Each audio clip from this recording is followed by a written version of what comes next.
Bonjour à toutes et à tous, je vais dresser le bilan d'une opération que l'on a menée au sein de Bosch Rodez, que l'on a baptisée en 2012 la Women Academy, dont le but était de permettre aux femmes dans les ateliers de pouvoir légitimement progresser et faire valoir leur ambition, tant sur les fonctions managériales que sur les fonctions techniques. C'est un sujet que je connais bien, puisque j'ai eu l'occasion de travailler dessus en 1998 au sein de l'armée de terre. La professionnalisation des armées fin des années 90 faisait que la féminisation des unités était un enjeu majeur pour les RH de cette institution. Je sais donc que c'est un sujet qui est délicat à traiter parce qu'il faut à la fois être proactif et à la fois pouvoir trouver un équilibre fragile afin de ne pas stigmatiser les personnes et finalement obtenir des contre-effets. Nous sommes un site de production équipementier automobile qui compte près de 70% de personnel ouvrier et à peine 17% de femmes. Dans le cadre de notre politique diversité, nous souhaitons féminiser nos effectifs et faciliter le développement de carrière des femmes. Nous avons tout d'abord organisé des tables rondes avec des femmes, une soixantaine, pour identifier avec elles les freins à leur développement de carrière.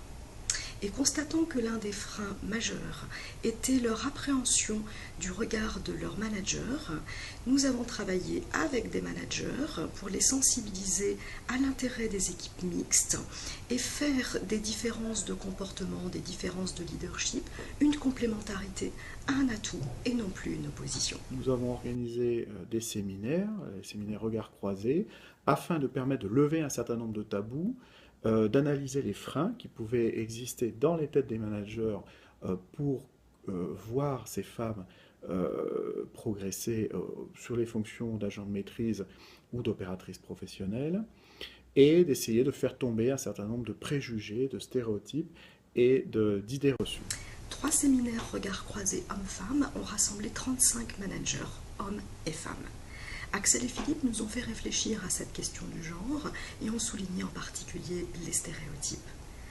Et puis nous avons surtout travaillé sur des situations concrètes, des situations vécues, dans le but non pas de stigmatiser, mais plutôt d'échanger sur nos ressentis, notre vécu de cette situation, et de réfléchir ensemble à ce qui pourrait être amélioré. Presque 2 ans après, je peux constater des changements dans l'approche des managers, hommes comme femmes. Et cette dynamique est entretenue parce que les uns et les autres ont appris à souligner avec bienveillance des comportements déviants. Les résultats pour nous ont été particulièrement efficaces, puisqu'aujourd'hui nous avons quadruplé le nombre de femmes agents de maîtrise dans notre usine. Et surtout, ce que je peux constater depuis que nous avons fait ces séminaires, c'est que on évoque les femmes en production de manière beaucoup plus transparente.